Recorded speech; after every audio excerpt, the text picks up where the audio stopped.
All right. Hey, everyone. I'm Joe Glines. I'm out of Dallas, and my normal colleague, he's here in spirit. He's over in Denmark, and he's trying to, his internet's down. So he might, hopefully, Jackie Schnook, he might jump in on the phone line. But for now, it's going to be me. And then, thankfully, I happen to have a guest presenter today, Jean Lalonde, and he's going to cover recursion for us. Jean, why don't you do a quick intro about yourself? Yes, I'm a, I would say, hobbyist developer using AutoHotkey, mainly also other languages like Visual Basic for applications or of course, PHP and these various languages. But I really focus my work on developing an application that is called Quick Access Pop-up, developed using AutoHotkey, being a freeware that is well received by users, sending me comments and suggestions and improving it for the last 3 or 4 years now. Wow, is that all? Yeah, and being happy to share and to discuss with you, Joe, and your group on these webinars. Well, you've been, Jean, you've been really more than helpful in doing a lot of them. So thank you for your time on all that. And you do such a great job presenting them. I never worry. We were right before I hit record. We were talking about a book I had heard about, and who mentioned it? Massimo. Hopefully, I'm saying that properly. But he said he hasn't read it, and he loves it. This is the book. It was 500 something pages, but I love the title. Right, automate the boring stuff with Python, practical programming to total beginners. But then when you get into it, let's see if it table of contents.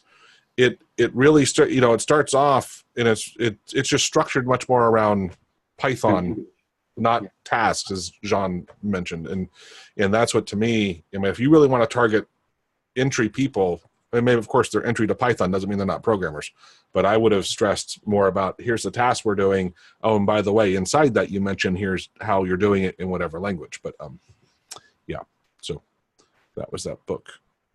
All right.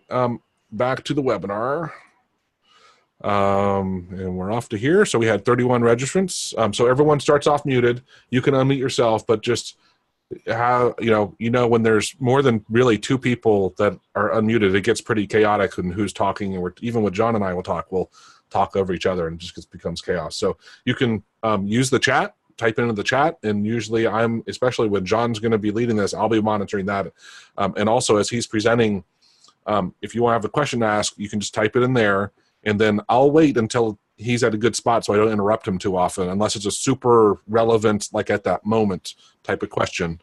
The other thing that you can do is raise your hand, or just say you have a question, and then we'll wait for him to pause, and then you can, if it's a long question, elaborate, then you can just, if you're comfortable with it, you can talk it out. So that's that. So announcements. So I know I've mentioned these before, but Jackie and I have been doing these. They're like podcasts. So they're both available in MP3 and video format. And I thought these last 2 that we just did recently, one was what is AutoHotkey not good for, and then what is it good for. So for people that are new to AutoHotkey and trying to understand it, I think both of them were a good conversation about what you should be doing in it, some things that you shouldn't be doing in it, and setting your expectations properly. The second thing is, and I don't know if anybody saw this, and that's, I have a hot string. That's my reminder, VGC. I'll put it here in the link, VGC, in the chat, sorry. So that's the link. We are tentatively planning and I saw, James Ford joined here also. He was the one that we were talking, and I'm like, we were discussing how fun it would be to get together with other people, and we thought, hey, what if we did something in Las Vegas? And so right now, we're trying to get an idea of who would be interested. We don't know a date yet, right? We're just conceivably planning sometime in 2020 to set it far enough in the future where we could all plan to have time off and to be there, and of course work, because we're going to be working. But we might do some little fun stuff while we're there. We were thinking you basically be networking with your peers and other people like the people here, as well as with some of the, hopefully a bunch of people from the forum. We'll have some really qualified speakers. Hopefully I'll drag Jean down from Canada and his wife. And his wife, we'll make her sit in the back and let her, see, because she probably, has she ever seen actually like your code? Does she ever have any interest? No, yeah. No. Right. My wife doesn't. It's just funny. But when we all come down and bow and say what a great job, maybe she'll get a little more respect and you'll have a little sparkle in her eye. And then I was thinking, you know, I learn a lot when actually like last, and I haven't seen him yet, Captain Odom, last webinar when Dale showed an example of something he had written, and then it was kind of funny because Captain Odom, he was quiet, I'd say for what, like 15 minutes. And I know, I'm like, usually he chimes in and stuff. And then all of a sudden he's like, here, I posted, I rewrote it. And so he on his own during the webinar rewrote the script and condensed it and just did it differently. And then he rewrote it again in a whole different way. And that's the way that I learn a lot, is when you see, not just with one person, don't get me wrong, but multiple people trying to solve the same solution, and you can talk through or working together, and you can talk through how you're doing it and stuff. I think it's a great way to really learn a lot of concepts. So I would love to do something like that. If you're interested right now, not necessarily that you would go. I mean, it's not 100%. You're not saying you're going to go. It's just that you're interested. Click that link in the chat or go to that URL down here. And there's some questions about, you know, just gauging your background in AutoHotkey, and then your level of interest with going, and maybe even presenting or participating or just helping in some way. And we'll make sure that we get your email address. We'll make sure we include you on future emails to anything. But does anyone in the chat, does anyone think it'd be fun, be interested?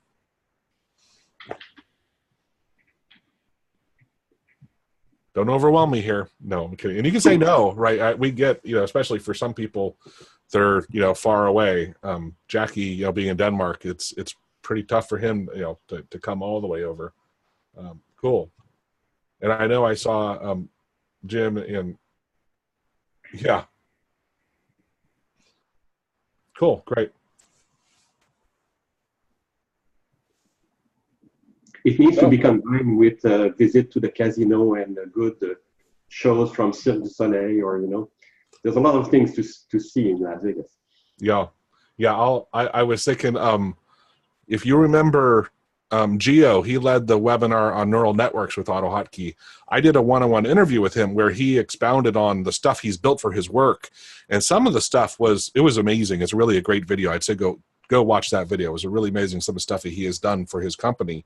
And part of it was displaying on a screen where everybody can see, all the employees, their productivity and where they are, and like if they're going to make their bonus or not, and they're competing with each other.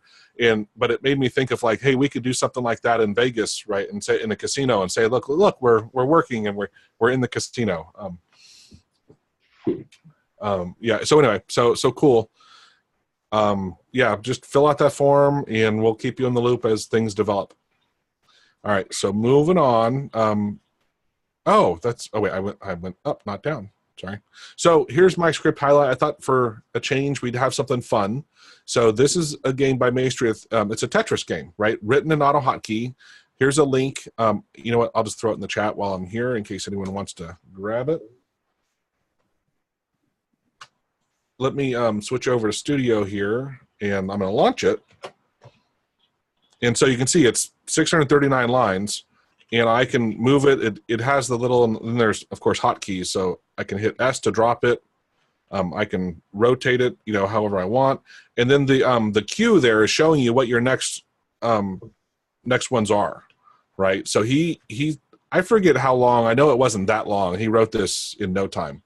But I thought it was a really cool way to show other functionality in AutoHotkey that is, for me, so far beyond my capability, because I don't work with GUIs much.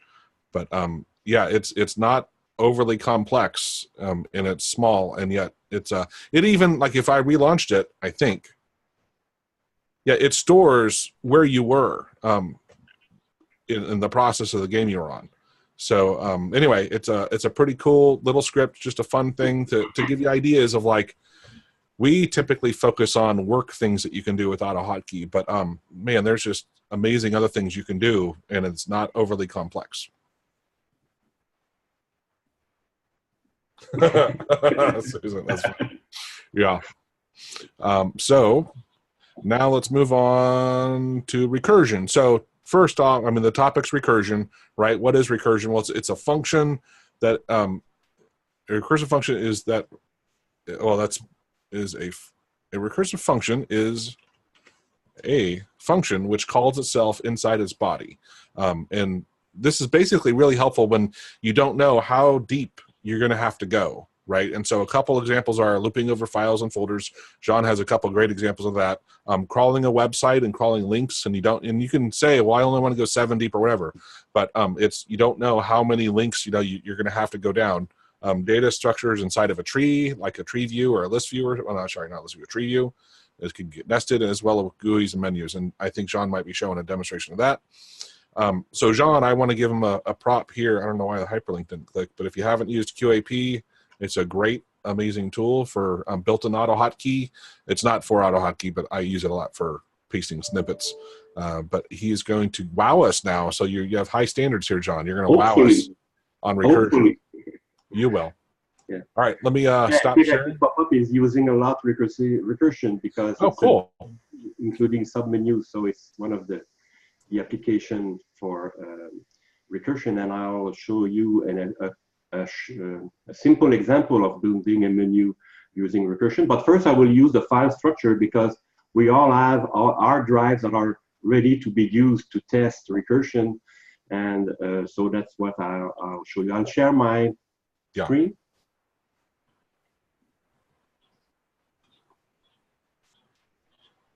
Okay, so what we have here first is an example, an image worth 1,000 words, we say in French. I don't know in English, it's the same expression. So you have this woman here that holds a cup of tea or something like that with a box that is, the big box is here on, and we have an example of recursion here because we have the same woman with his box here. And if we could see the detail, we would see that there's a third woman in the third box. So this is an example of recursion.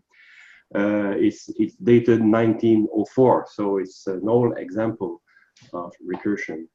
So as you said, Joe, in computer science, recursion is the invocation of a function from within itself.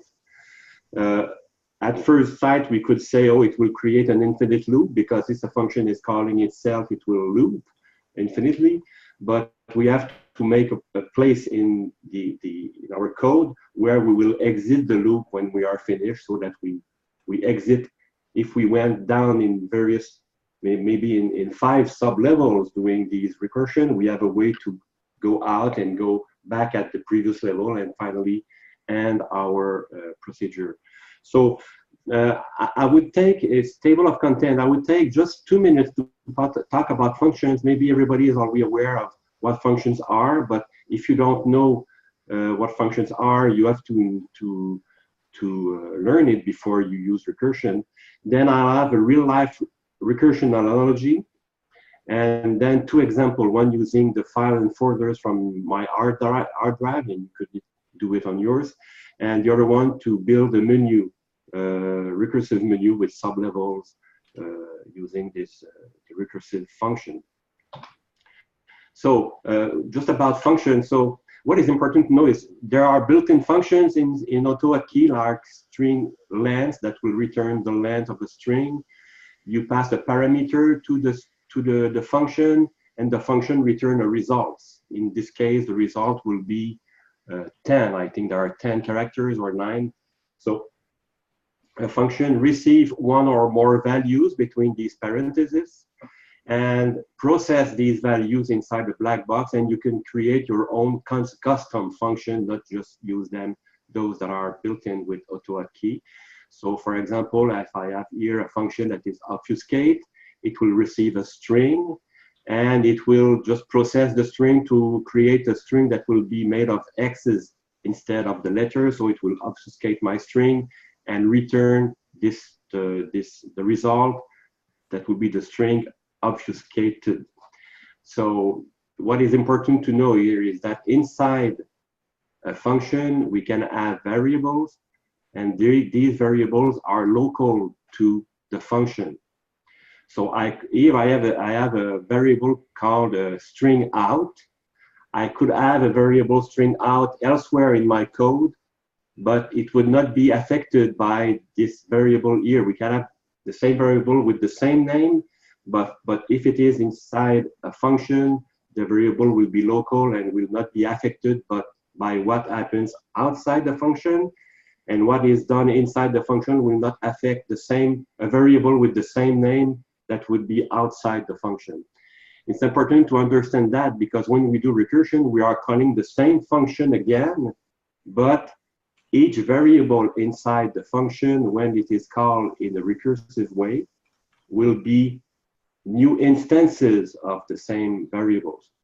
Maybe it's not that clear now, but we'll see it with an example later. And if you have any questions, do not hesitate to post it on the chat or ask to open the mic if you wish. So a real-life analogy for recursion, I was thinking, how can we explain recursion without talking about computer language? And the example I thought of is that you have a new job that is to collect the garbage in an underground parking garage. And the first day of your work, your new boss will only give you these instructions. It's taking you to the stairway going down to the first floor, the first sub-level of the parking. And the instructions is giving you is go down to the next floor, collect all garbage at this level. And if you find stairway going lower to a lower level going down, take the stairway and repeat the instructions starting at step 1 here. So you go down the stairs, you collect the garbage. If you find, again, stairways going lower at a second or third sub-level, go down and repeat, collect the garbage. And when you are finished, when there are no more stairways going down, you go up with your garbage and you bring it at the higher level. And at the end, you come back at the first floor with all the garbage you collected in every sub-level. So you have to note that there may be 0, 1, or many stairways going down to different floors. There could be 2 stairways going to 2 different sections. So you have to make sure you cover every stairway to cover every part of the parking lot. And when there are no more stairways going down, you return to the floor above with all the garbage you collected at this level and the ones below, if any. And when you're back at the top floor, you have all the garbage, you put it in a big trash can, and you go take your break. So we have the example of recursion here when at step 3, if we find a given condition, we repeat starting at 1 in a new context, the new context being a new floor of our parking garage. So it's more or less the same thing when we scan folders and files. When we go in a folder, it's like being in a new floor. And instead of collecting garbage, we collect the files. But if we find a subfolder, we have to go in this subfolder and then we repeat. That's where the recursion occurs. We repeat the same steps in every location, if you wish, in your folders. We will see this example here.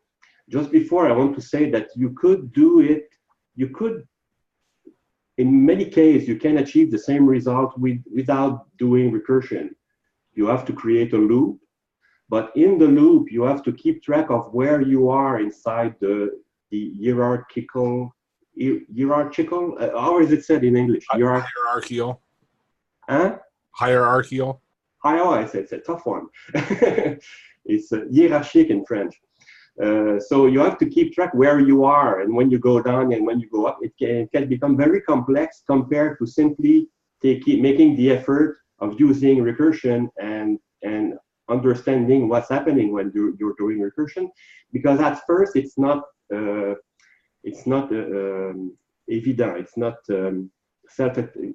it's not easy to understand. Okay, at least for me. So we have a structure here on my hard drive with one folder, folder A, and a second folder, folder B. In folder A, I have 2 subfolders containing each of them 2 files, and 2 files in folder A, 2 files here. So I have a set of folders, subfolders with 2 files in most of them. If we represent it in a graphical way here on the right side, we have the root with its 2 files, and what the instructions are. If we compare our instructions for the garbage collection, we collect the two files here, but oh, we find that there's a subfolder. So we go down in this subfolder, we process this folder, we collect these two files here, but then we find that there's another subfolder, so a second level subfolder, which is named sub A1. So we go down there, we are at step 2 here, we collect the files, and there's no more sub-levels here, there's no more subfolders. So what we can do now is go back to the previous level. So step 3, we go upstairs, returning to folder A. And here we find that there's a second subfolder. So we go again in this new sub-level, step 4, collect the files. There's no more sub-levels, so now we can return to the folder A, step 5. And because we get everything from A, sub A1, sub A2, we are finished with this part of the tree, so we can return to the root. Step 6 here, we return to the root. In the root, we find that we also have another folder called folder B. So we process this folder, we collect these two files, and there's no more subfolders here in the folder B, so we can return to the root. And here we can find that we scanned everything. We scanned the two files here and the two subfolders, so we are finished. So we are at step 9, where we collected all the garbage in our folder structure. Is that correct? Is that clear? So what we will do with the example I will show you is that we go step by step, going in each of these folders, gathering the files, building a string that will contain each line will be a file or a subfolder, or files in a subfolder in the string. And at the end, at step 9, we will be able to display the string in a GUI, in the window. Cool. Okay. Just for you to see what we will see next, we will do something similar to build a menu. So we can have a text file or a text variable that contains information about what we want to build as a menu. We have here, for example, we want to create a menu A with item A1 and A2 that will do action 1 and action 2. Action 1, action 2 being go subs, where we will call when we select this item in the menu. So we have two screen captures here of the same menu resulting from these instructions. And there is recursion, because when we do menu B and menu BA, we are calling the same function to build the sub-menus. So it's very simple to do that using recursion, and that will be our second example. Okay, back to this example here.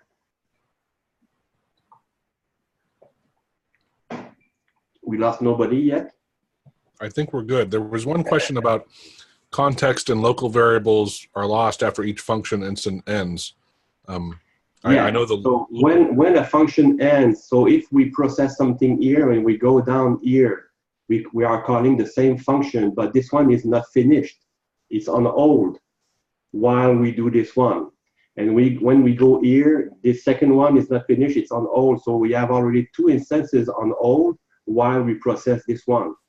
And when we take the stairs up back to an upper level, we find the instance of the local variables waiting for us. They are there again. So we will see it in the example. So it's really only, the variables only disappear when we are really finished with a folder or a folder structure, a tree, a part of the tree. But and I think that's which you've said multiple times, but that's when it's so critical to understand why the scope matters and that the variables, are held within themselves and not across, right? Because otherwise that would break down in a heartbeat. Yeah. And in some case, you will use local variables inside function. In the menu example, we will use global variables to help us keep on where we are in our structure, but it's a different example. So let's start first with this one here. Here. Okay. Okay, so we have Okay, first I want to show you that everything that we will do here can be done simply by using a built-in command in AutoHotkey, which is the loop files command, using the R option, that means recurse. And if I execute this, it will create a list of files with all the files in the main folder here, or in the subfolders, or in the subfolders, and make this list. So there's a lot you can do without having to create your own recursive functions. I'm using this example because it's a good and easy to use example to demonstrate recursivity. But most of what I do, you could do the same just by using this command here. So I want to show it to you first. You could not do a menu with a built-in command, recursive command in AutoHotkey, but you can scan your files and folders using this built-in command. So that's just for you to state that, yes, we can do it in a simple way here, and now we will use a more complex way, but that will allow us to understand how recursion works. We will see what this R is doing inside AutoHotkey that we don't see when we use this built-in command. So here is my example. So we have a root that will be where the starting point to scan files. It is in fact this folder here with file root 1 and file root 2. We will here start the recursion. You need to start the recursion outside of the recursive function. So the first time you call the recursive function, it's your starting point. So scan file, and we'll use, I have various flavor of this command. This one that we will use is using indentation to see the result, and I'll let me show you the end result. Just whoops, too fast. So the end result is that we have the same files that we saw in the previous example using the built-in command, but I'm inserting folder title or header, if you wish, and I'm using indentation here to show that we are at this at sub levels. Yeah. Okay. So so here we are calling the scan files function, which is only maybe 15 lines. It's not a very long function, and there are debugging code in that we don't need, in fact, these message box. This message box line here. Oh, I forgot to put. Give me just 1 second. I just missed. So if anyone's ever tried to do like a link crawler, or go dive into something that has multiple levels, understanding recursion really makes it so much easier and simpler, because without it, it's so much more work. And of course, also back to Jean's example with the garbage levels, which I love, by the way, Jean, that you broke it out instead of a programming example. You gave us a real world. Is so much easier to conceptually understand.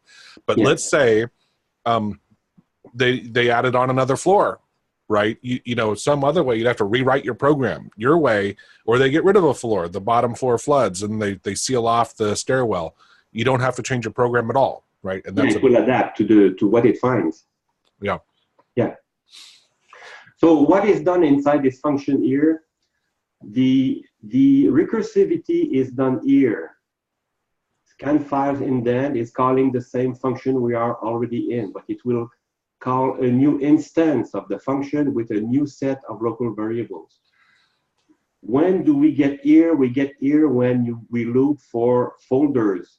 So the D option, so we are using the same loop files here, but instead of using the R option that would do the recursion for us, we ask it to only scan for directories.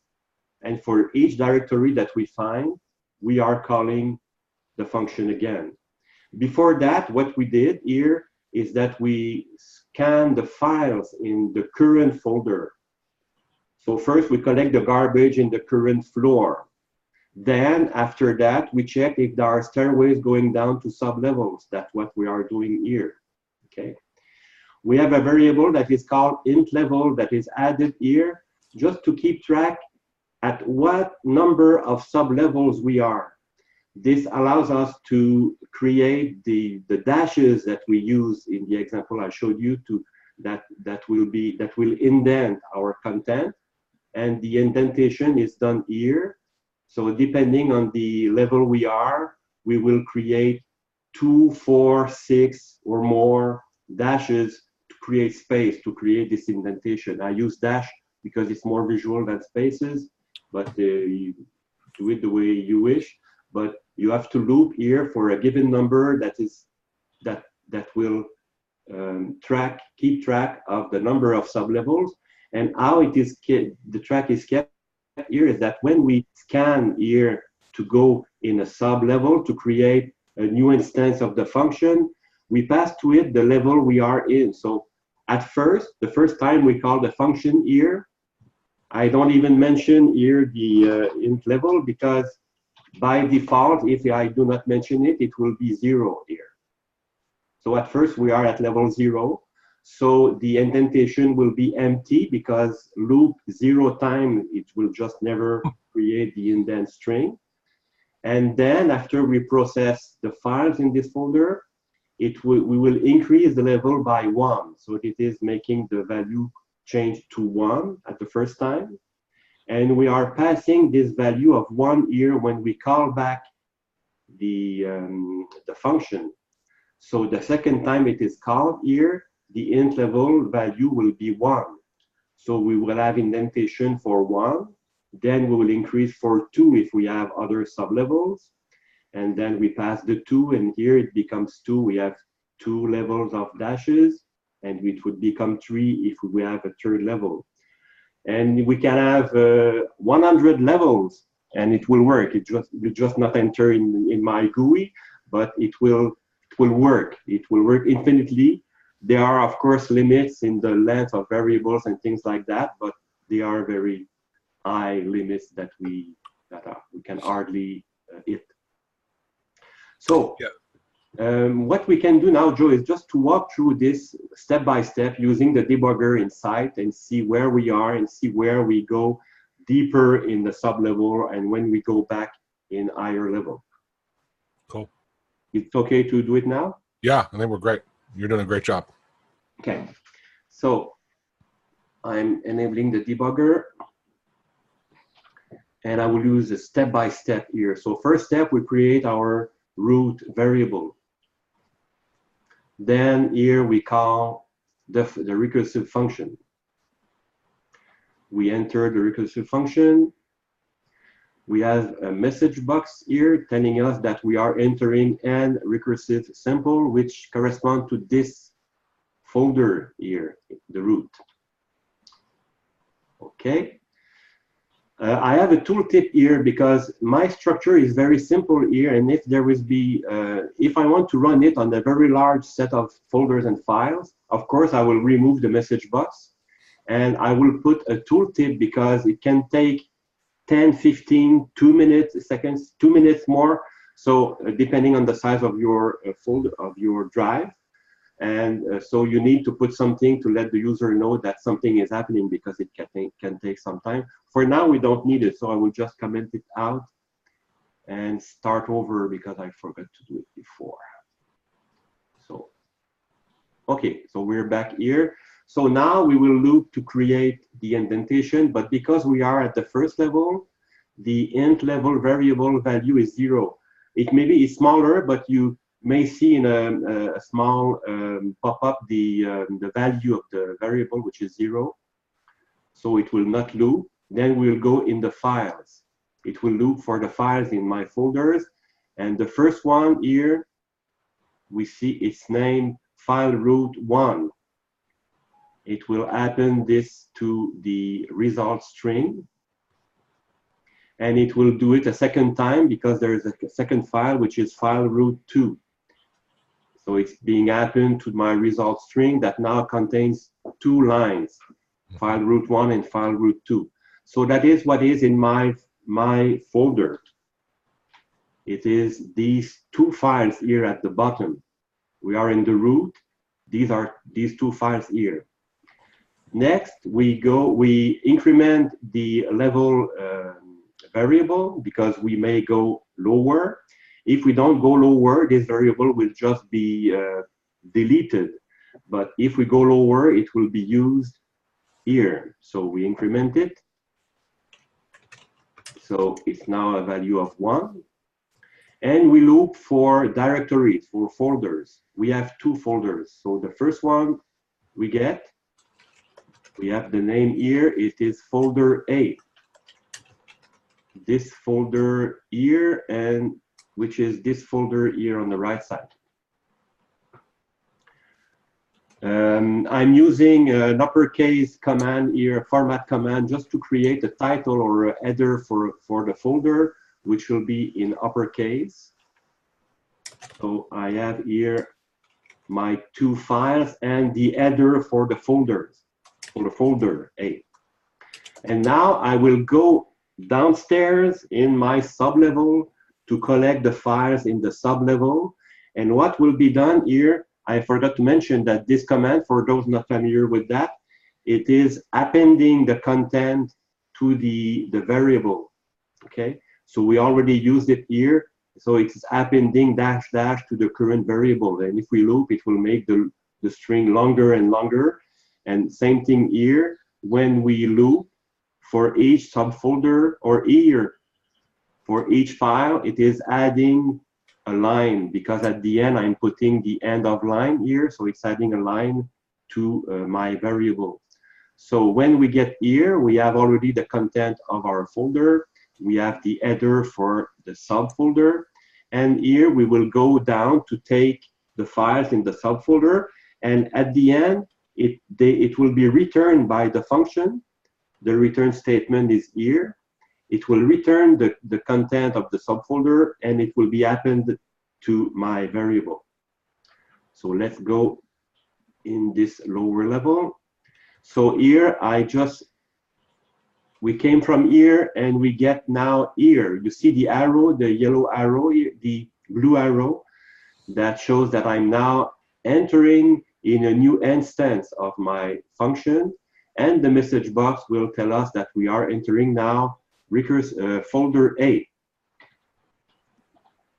So we are hitting here, processing folder A. Where? Oops. I think the debugger just lost.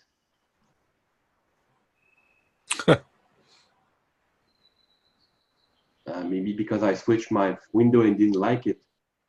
I'll just start and go quickly. Yeah. So Site has a built-in debugger, so does AutoHotkey Studio.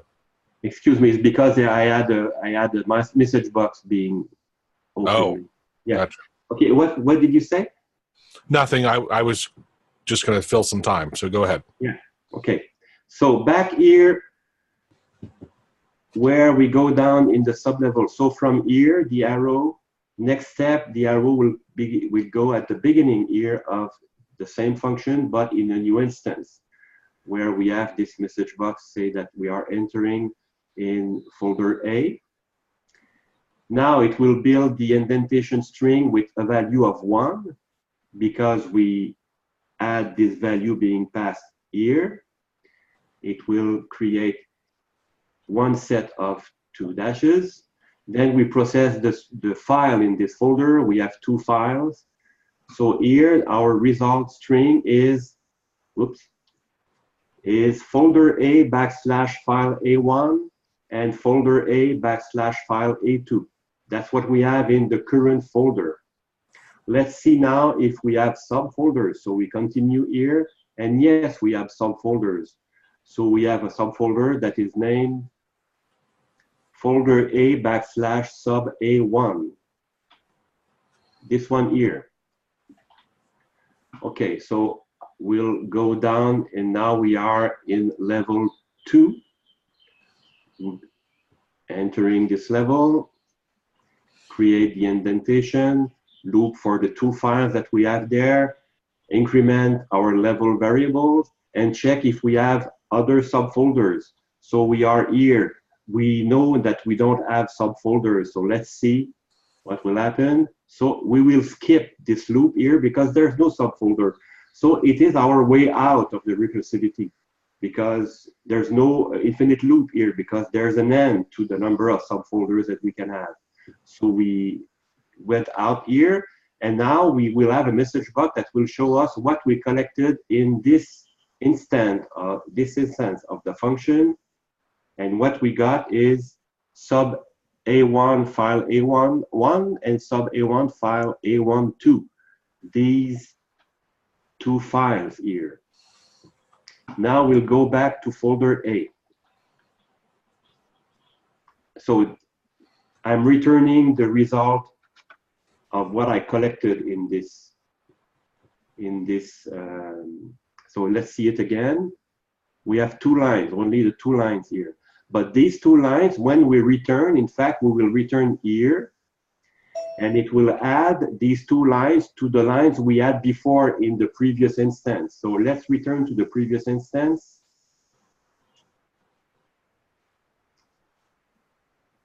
Where are we? Okay, here we are.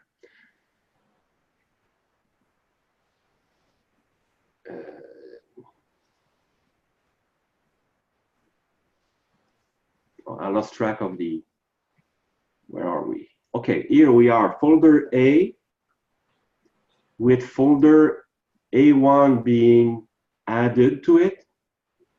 And we are beginning to scan folder A, sub A2. So from here, step 3, we came back in folder A, and we are now in step 4, going down to subfolder sub A2.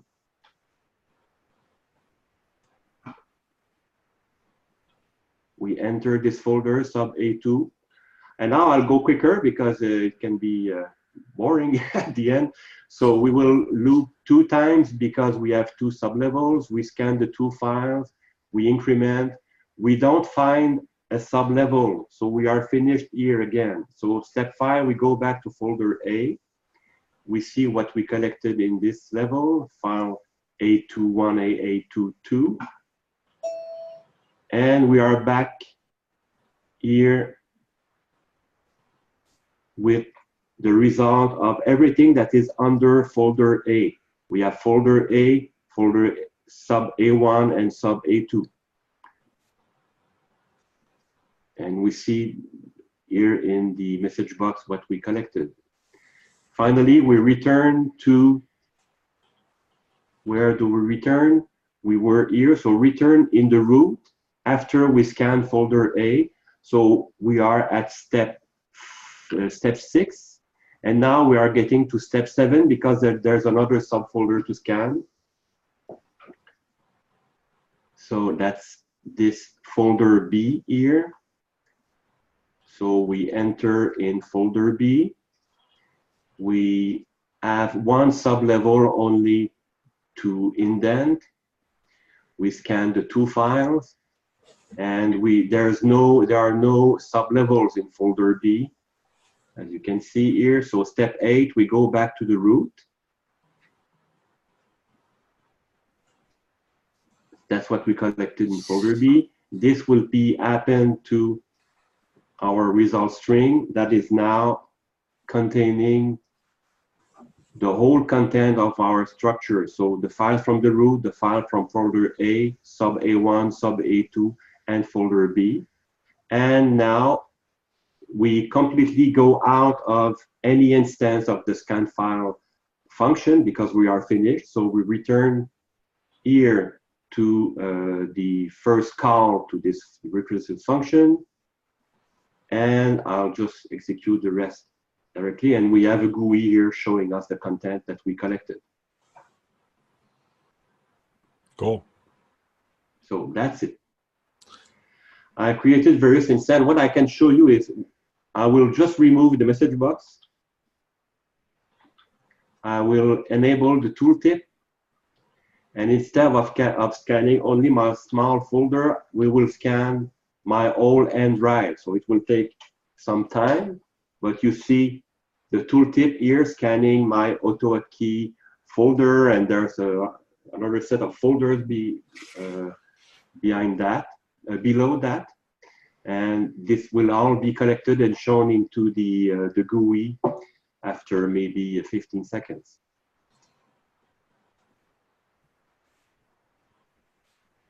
There we go. And we have the scroll bar here to see all the content that was collected with the number of sublevels for each folder and files. Okay? Any question on this? Or? No, it's not necessarily. I mean, great job in presenting that, I think, and explaining the process. I was trying to think through of the bare bones is basically, you have a function that it jump when it gets in the function, it'll do whatever, but somewhere inside there, you need a piece of logic that basically says, is there a reason for me to go deeper? Right? Yeah. And then basically, that's the logic. And then if it is, then it calls itself. And then that's the real big part of it, right? Logic has to tell you that you are finished going lower so that now you can go back to the above level. Yeah. Okay. Yeah, actually, that was, I didn't, I know, I heard you say it, but at the time I wasn't looking at the screen exactly where you were. What did you have in your code that helped you know you were at the end? Is it just because the looping? And I will also answer this question, which line is appending the file list return? Okay, that's the tricky part. That's this line here. So here we collected in a given folder, we collected the file in this folder. So we already have this in my results. You gotta share your desktop again. Oh, yeah, excuse me.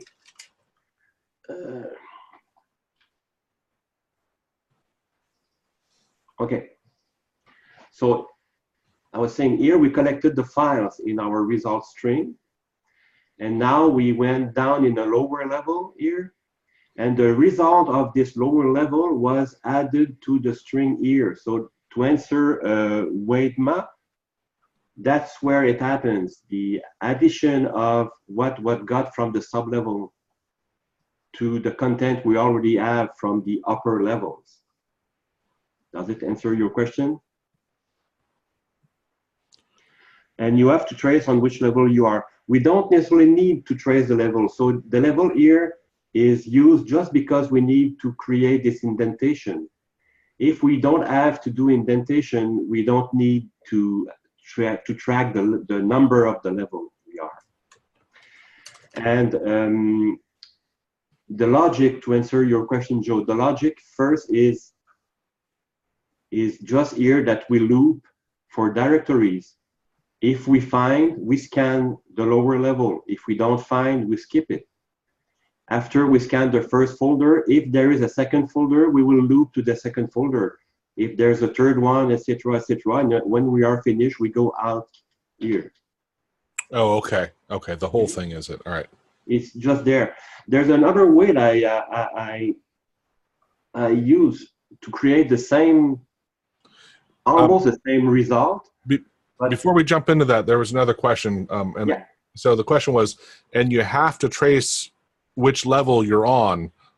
Correct me if I'm wrong, but only if you care, right? Yeah, if you need it. We don't need it we do need it in the example I showed you because of the indentation that we want to show in the GUI. But in this example, and I will just switch to this example here.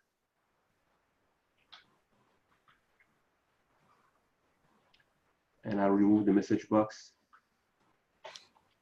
So we have something. Did it work? Yeah, it did. Oh yeah, it was long before because I just forgot to change back to my little set of files. So right. Okay, so we have this something similar. We don't have the header, we don't have the indentation. It's a simpler example here, but I just want to show you that the logic is a little different, but there's still the same logic. So in the folder we have to process, we loop every files and folders in the same loop. If it is a file, if it is a folder, so if in string file exists include D, it means that this file here is a directory. So if it is a directory, we will go in the lower level. If it's not, we will just append the file to our text variable. So that's here so we loop, and if it is required for the item we get, we go lower. If not, we process it. And if we went lower here, when we return, we append the result of everything we collected in the lower level. Cool. Okay. The other example is about menu. So we switch to that. Sure.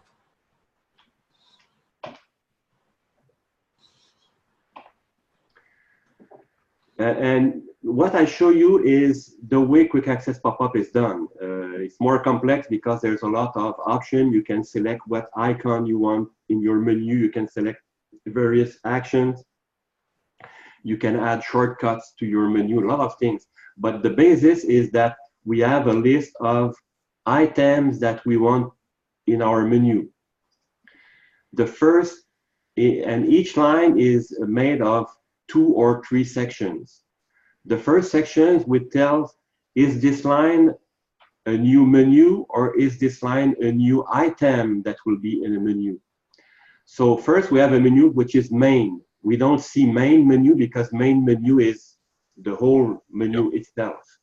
But on line 2 we have menu, so an item of type menu that is named menu A. So that's we get here.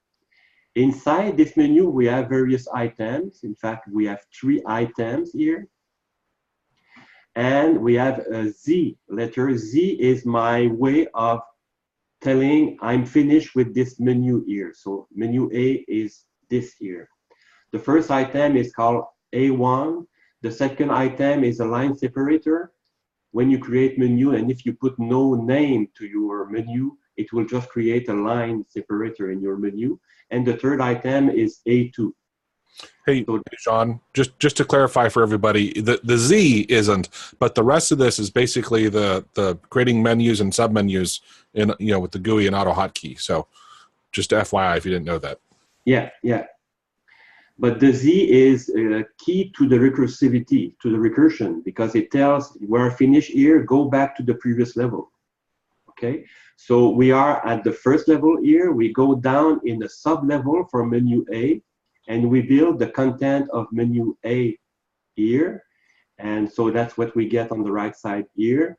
And when we are finished, we return to the previous level. So we return to menu A, to the main menu. And then we see, oh, we have menu B to create here. We see it, menu B open, okay? So in menu B, the first thing we get is not an action item. It's not an item, it's another sub-level menu. So we have menu BA that we have here. In menu BA, we have BA1 and BA2 that we have here at the end.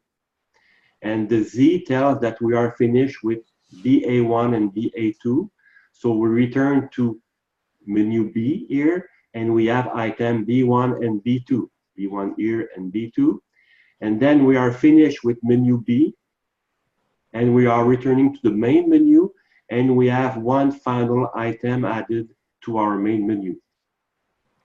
The third parameter here, action, is the go sub, or it could be a function, but in my example, it will be a go sub that is called when we select this item in the menu.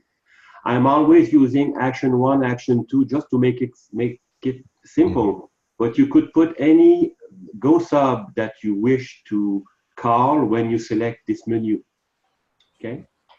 So let's see it using this example here. So I'm creating a string that will be, in fact, just what we've looked at here. You could take it from a text file if you want to make something easier to manage or being managed separately. It could come from a config ini file, a Windows ini file. That's what I do for quick access pop-up. But all what you need is text that is structured with one item per line, or item or flag. This is not an item, this is a flag. And for each line, to have a first part which tells the type, a second one that tells the name, and a third one, if required, that tells the action. So this string here, I'm using the string split function to split this long string with maybe 15 lines into an array, an object array of 15 items in the array. Okay, I made this variable global, so it will be available inside my function. I have a function build menu here. This array will be available in the function. Then I'm looping here.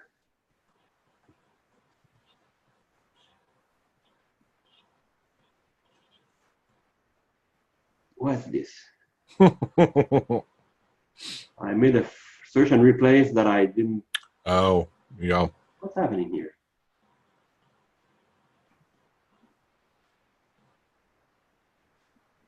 Oh yeah, it's just to show, okay, sorry. It's just to show this dialog box, to show the content here that we processed inside an array, okay? It's not really used. I could remove all this here, and it will just to show what we have to process. But the real work is starting here by saying that we will start at line 1. Line 1 is this one here, and we call the build menu function, telling it that we will start with the main menu. This main menu here will be called using the Alt-M hotkey. Put whatever you prefer here when you try it. And so build menu starts here by and the whole function is a loop. The loop is going inside these items, but it will stop when it finds a Z, because Z tells it is the end of the menu. So when we find a Z here, so first we increment the line number, so we get line 2, which is this line here. Line 2, we split it, and we get an array of 2 items. The first item is menu, and the second item is menu A, the title. So it will be processed here because it's a menu. And because it is a menu, we will use the recursive function here. We will use recursion to call again build menu to build the sublevel. So let's see it in action. So we have our array being the array with every line being processed. We enter the function. We increment the line number, and we are now at line 2. So we process line 2. And what we have here, we have this menu line being processed. If we see the variables, menu line, we have 2 items. First item is a menu, second item is the name.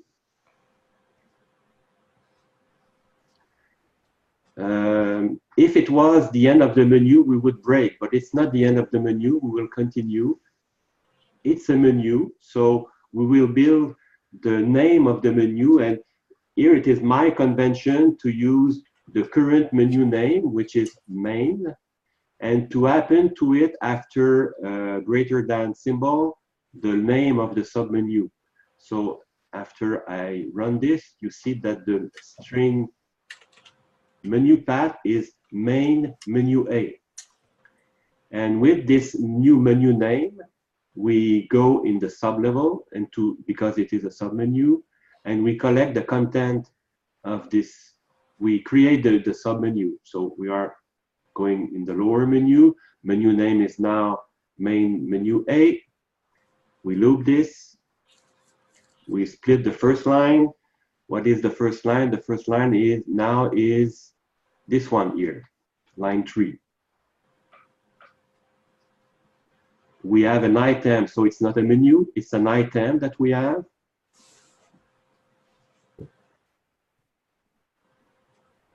And string temp is not used anymore. It was used when I was just debugging, so we could remove it. But the next line will create the menu, will add the item menu A.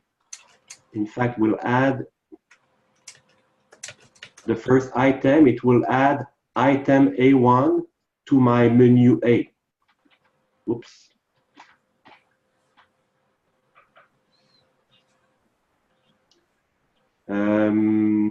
Yeah, we loop. Do we have another item to add? Yes, we add another item to add to the menu. It's added. We increment. And now we are on line 6. Int menu value, oh, it's 5. So we have one more.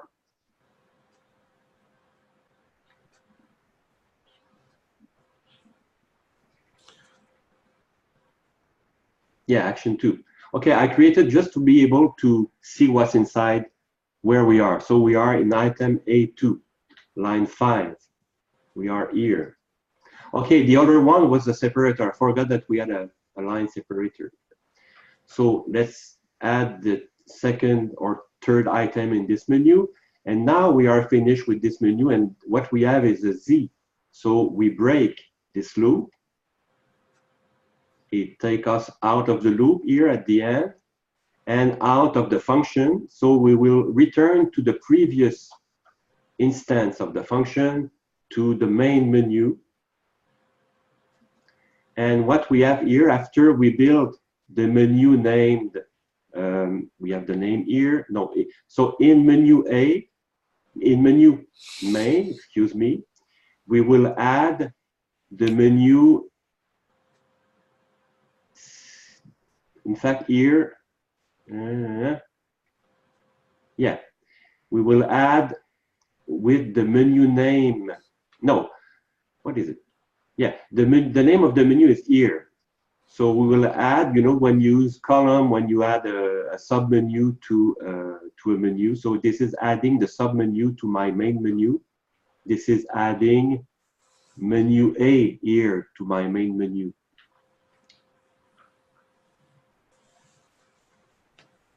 So we loop. Now we will process menu B. Going down in a second, another instance of build menu to build menu B. I'm going faster here. If you have question, we can go back. So in menu B, we have another sub-level. We have B1, we have BA to process. So now we are processing main menu B, menu BA menu. In this menu, we have one item, it's added. We don't have more. Yes, we have two items here. So processing the second item. We are finished with this menu, so we break. We return to the upper level. We append the submenu to the menu A or menu B here. We append this here to this menu.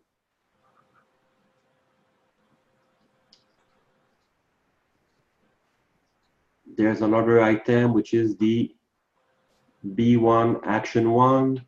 So we are here. Now we have item 2, action item B2. And now we should be finished with menu B. So we break.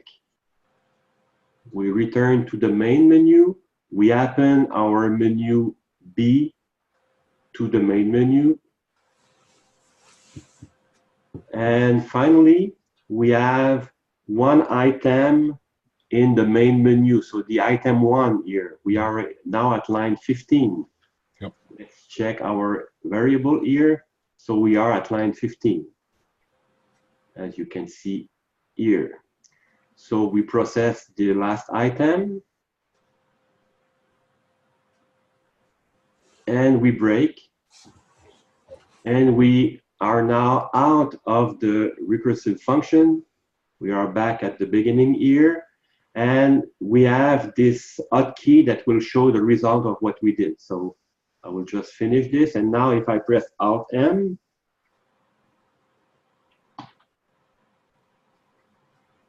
no, I will just... Well, you got to, yeah, yeah, exactly. no. So I have now the menu being available with my menu A being added to the main menu, menu B being added to the main menu, and menu BA being available here. If I'm calling a function, okay, now what's happened when I'm calling a function? When I'm calling an item from my menu, it will call action 1 or action 2. If it is action 2, it will sound beep. Not sure you will hear it using Zoom, but it will do a beep, and then it will show what we call. So let's call item A1. So it shows that the action was action 1 because it's the label here. Okay. The menu name was menu A because that's where I selected my action. So that's the menu name here, A, this menu. And the item name is here. It's A1, item A1. So again, if I select menu B, BA, and BA2, it made a beep. I don't know if you heard it. Oh, yeah, I did actually. Yeah. And now we are in an action 2 from the main menu B, menu BA, the item BA2. So here is a very simple action go sub, but that's where you can do anything with your menu by creating various labels and adding if to react to various labels inside the same command or same section, or by having other. I could create action 3 here and hello return. And if I want to add an item here,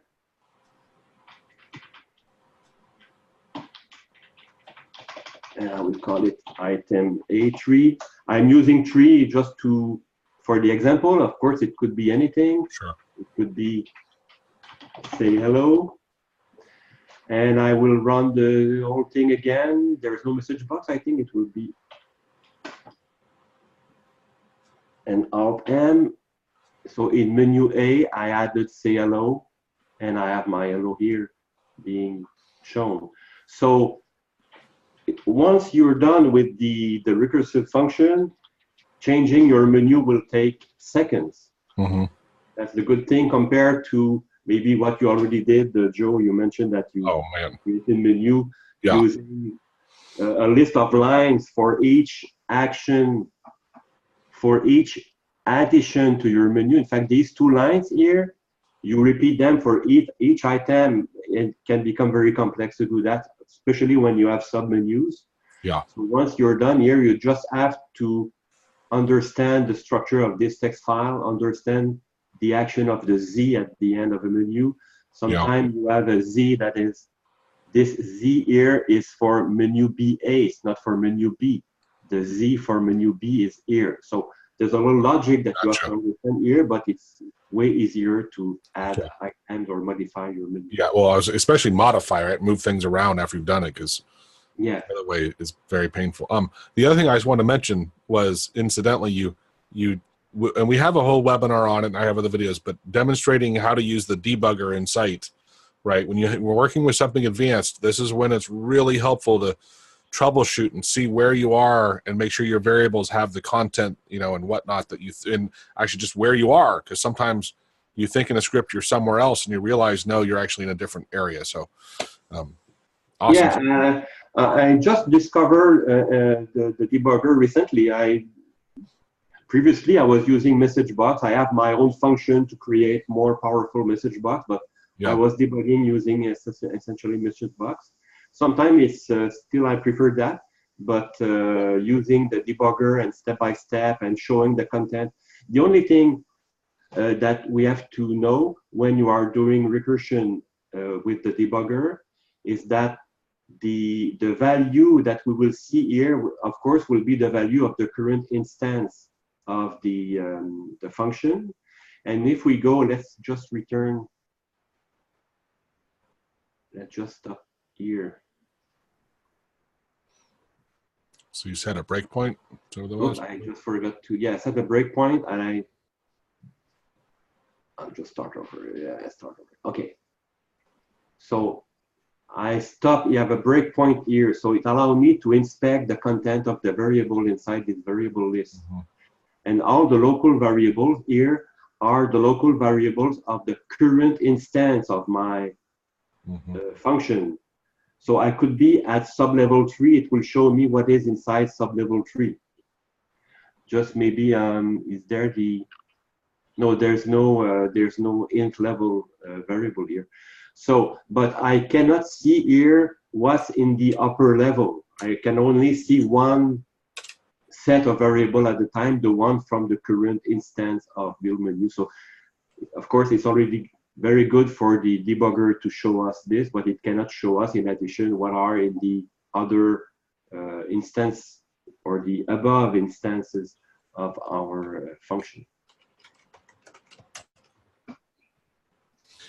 Yeah, it's super helpful once you get used to it. But I, like you, Jean, I don't use it daily, right? But man, when I'm usually what I'll do is I'll be working on something. I use message boxes, or I'll dump it to my output window and look at values.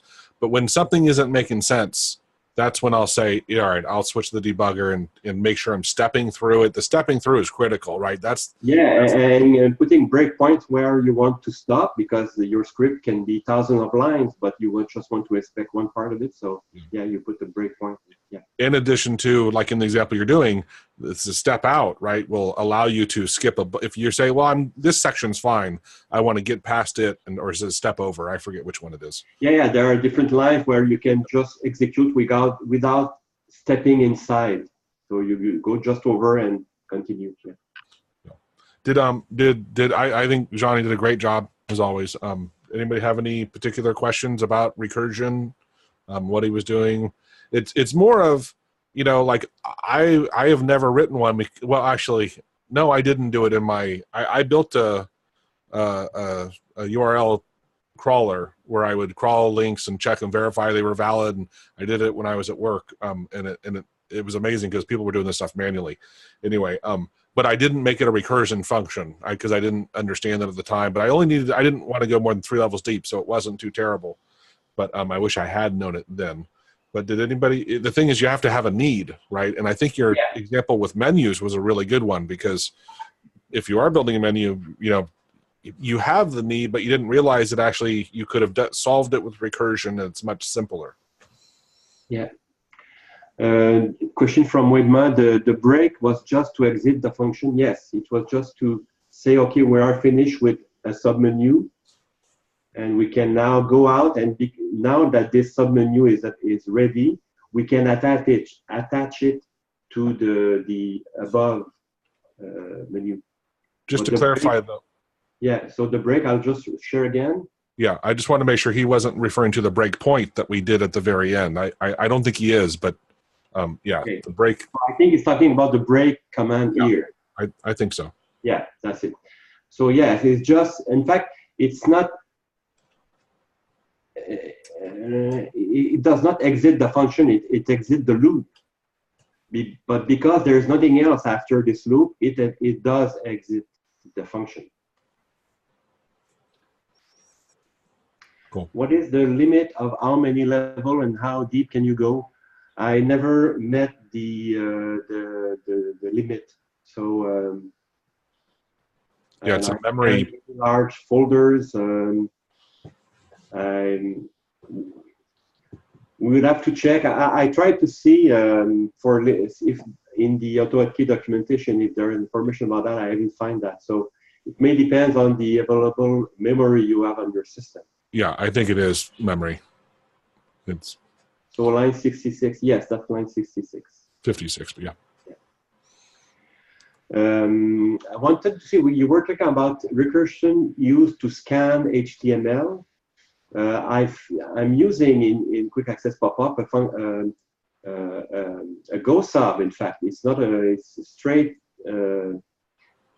command, a go sub command that is used recursively. So I didn't write it, I just use it. I found it on the forum and use it. So recursion can be done without using function, but I think it's much powerful to use function for that, because then you have all your variable being isolated from one level to the other, and you share only what you want to share in the sublevels by passing it inside the function parameters. But it can also be done using simply go subs, maybe in some simple situation. Or maybe the long strip I imported that is maybe 100 line could be smaller if it was done using the function. I don't know. But I didn't mess with changing it. I used it as is. It was working. It is used to scan the URL inside a text variable. So in quick access pop-up, I'm scanning the clipboard to see if there are URLs or files in it, and I'm using this function to find the URLs inside the clipboard. Did anybody else have any other questions? Particularly to this?